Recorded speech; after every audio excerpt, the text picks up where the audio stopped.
आज के दिन क्यों विशेष है? तो जहां पर बलिदान हुए मुखर्जी, वो कश्मीर हमारा है। ये जो उद्घोष है, आपने तमाम राष्ट्रवादियों के कुंज से कई बार सुना होगा। यह मुखर्जी का अर्थ दिवंगत डॉक्टर श्यामा प्रसाद मुखर्जी जी से, जिन्होंने अपने प्राणों का बलिदान सिर्फ इसलिए कर दिया था जिससे कश्मीर भारत का अभिन्न अंग हमेशा के लिए बना रहे।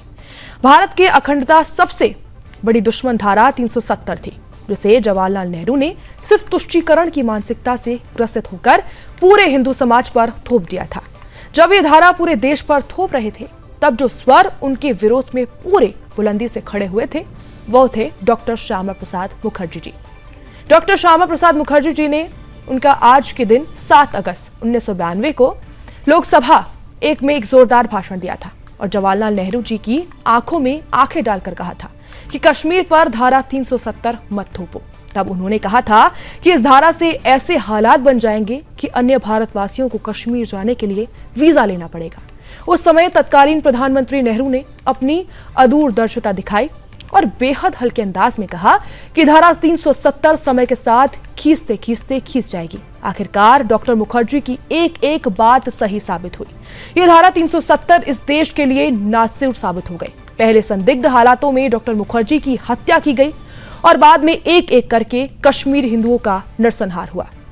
इसके बाद स्थिति जो थी वो इतनी बुरी बनी कि बाहर से आने वाले कई पर्यटकों को भी मार डाल दिया गया।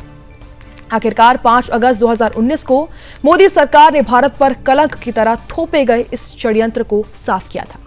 5 अगस्त 2019 को संसद में गृह मंत्री अमित शाह की वो ऐतिहासिक घोषणा बलिदानी डॉक्टर मुखर्जी के आरंभ को अंजाम तक पहुंचाने वाला कार्य बना था। सुदर्शन न्यूज के प्रधान संपादक धर्म योद्धा डॉक्टर सुरेश चावड़के जी ने भी अपने छात्र जीवन से डॉक्टर मुखर्जी के आदेशों को जन जन तक पहुंचाया था। उन्होंने 370 हटाने की मुहिम 3 दशक पहले ही छेड़ रखी थी। सुदर्शन न्यूज पर धारा 370 के खिलाफ बिंदास पोल समेत कई शो भी किए गए। जमीनी स्तर पर धर्म योद्धा डॉक्टर सुरेश चावड़के जी ने कई अभियानों का नेतृत्व भी किया।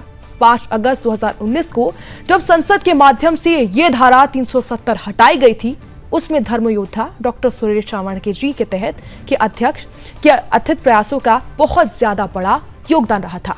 आज डॉक्टर मुखर्जी जी के उस ऐतिहासिक दिन को हम पुनः जनमानस के आगे रखते हैं, जब उन्होंने नकली धर्मनिरपेक्षता से उस धार्मिक चट्टान बनकर विरोधों का सामना खुलकर किया। डॉक्टर श्यामा प्रसाद मुखर्जी अमर रहे।